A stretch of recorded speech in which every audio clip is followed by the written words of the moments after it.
Hello बच्चों, चलिए प्रश्न को देखते हैं। मूल बिंदु को किस बिंदु पर स्थानांतरित किया जाए कि समीकरण y की घात 2 plus 4y plus 8x minus 2 बराबर 0 y के पद और अचर पद से मुक्त हो जाए।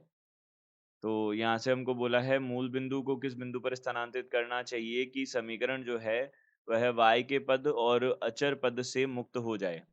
तो देखिए, सबसे पहले हमने मुख्य अवधारणा दी। मुख्य अवधारणा क्या होगी? तो मुख्य अवधारणा के अनुसार हम बोल सकते हैं ये मूल बिंदु मूल बिंदु को h, k पर स्थानांतरित करने पर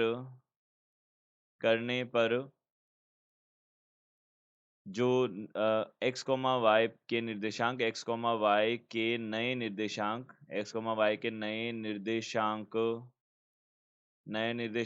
x minus h, y minus k हो जाते हैं। यह हम बोलेंगे। तो देखिए, यहाँ से हमने बोला कि x डैश जो है वह कितना बनेगा, x माइनस h बनेगा, और y डैश जो है वह कितना बनेगा, y माइनस k बनेगा। यह बनेगा। तो यहाँ से x बराबर कितना हो जाएगा, x डैश प्लस h हो जाएगा, और y बराबर कितना हो जाएगा, y डैश प्लस k हो जाएगा। यह बन जाएगा हमारे पास। यह हो जाएगा। अब देखिए, यहाँ से हमने क्या किया, x का मान हमको यहाँ रखना होगा और y का मान इस समीकरण में रखना होगा। तो देखिए, अब हम समीकरण में रख लेंगे यह मान। तो यहाँ से देखिए, यहाँ पे हमने सबसे पहले तो बोला कि माना माना मूल बिंदु को h, k पर स्थानांतरित किया गया है। यह हमने मान लिया। अब इस पे स्थानांतरित करने पर क्या हो रहा है, देखिए y जो है वह क्या हो रहा है, y डैश प्लस के।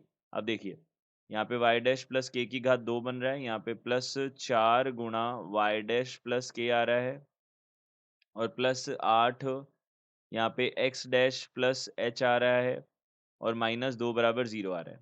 तो यहाँ से देखिए, अब हमने इसको हल किया तो यहाँ पे y डैश की घात 2 a प्लस बी की घात 2 का सूत्र लगाएंगे तो a की घात 2 प्लस b की घात 2 प्लस 2a भी बनेगा।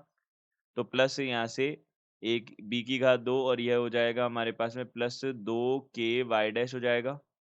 यहाँ से प्लस ये हो जाएगा 4y डैश, और प्लस यहाँ पे 4k हो जाएगा, और प्लस 8x डैश और प्लस 8h माइनस 2 बराबर 0 हो जाएगा। तो यहाँ से y डैश की घात 2 बन जाएगा। y डैश की घात 2 बन गया यहाँ पे हमारे पास में। और अब देखिए, यहाँ से हम ये देख लेते हैं यहाँ से हम अब ये देख लेते हैं कि y की घात जो है वह कितना कितना आ रहा है। y की घात 1 जो है उसके पद कौन कौन से आ रहे हैं। तो यहाँ पे देखिए, एक तो 2 के आ गया, और एक प्लस कितना आ जाएगा, 4 आ जाएगा, यहाँ पे y डैश आ जाएगा, और प्लस यहाँ पे देखिए, अब हम ये देख लेते हैं कि x जो है, x डैश जो है उसका पद कितना आ रहा है। तो x डैश का पद तो एक ही आ रहा है, यहाँ पे x डैश आ गया। अब देखिए यहाँ से प्लस, अब हम यहाँ पे ये देख लेते हैं कि k और h वाले पद जो हैं वह, यानी कि अचर पद जो हैं वह कौन-कौन से आ रहे हैं। तो देखिए, एक तो k की घात 2 आ रहा है, यहाँ पे प्लस यहाँ पे 4 k आ रहा है, और यहाँ पे प्लस का 8h आ रहा है, और यहाँ पे माइनस का 2 और बराबर 0। ये हमारे पास पद बन रहे हैं। तो हमें क्या-क्या करना है, देखिए, हमें एक तो y का पद गायब करना है, एक तो y का पद हटाना है।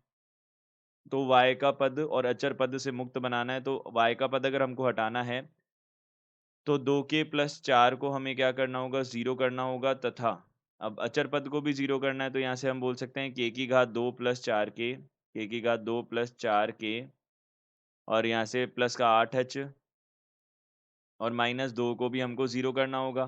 तो यहाँ से सबसे पहले तो हमने k का मान देखा तो -2 बन जाएगा, तथा अब k का मान -2 आ गया तो -2 यहाँ पे रखा तो 2 दूनी 4 हो गया, यहाँ पे माइनस 4 दूनी 8 हो जाएगा, और प्लस 8h और माइनस 2 बराबर 0 आ जाएगा। तो देखिए, यहाँ से हमारे पास में कितना आ जाएगा, 8h माइनस, यहाँ पे कितना हो जाएगा, देखिए 8 और 2 10, तो 4 माइनस 10 कितना हो गया, यहाँ पे 4 माइनस 10, यहाँ पे -6 हो गया बराबर 0। तो यहाँ से हम बोल सकते हैं 8h बराबर 6 आ जाएगा। तो h बराबर कितना आ जाएगा, h बराबर 3/4 आ जाएगा। तो यहाँ पे h का मान 3/4 आ गया, k का मान -2 आ गया। तो हम बोल सकते हैं कि मूल बिंदु को हमने कहाँ स्थानांतरित किया होगा। तो मूल बिंदु को 3/4 -2 पर स्थानांतरित करना होगा, यह हम बोल सकते हैं। तो यहाँ से हम बोल सकते हैं दिए गए प्रश्न का उत्तर यह है। आशा करते हैं आपको समझ आया होगा। धन्यवाद।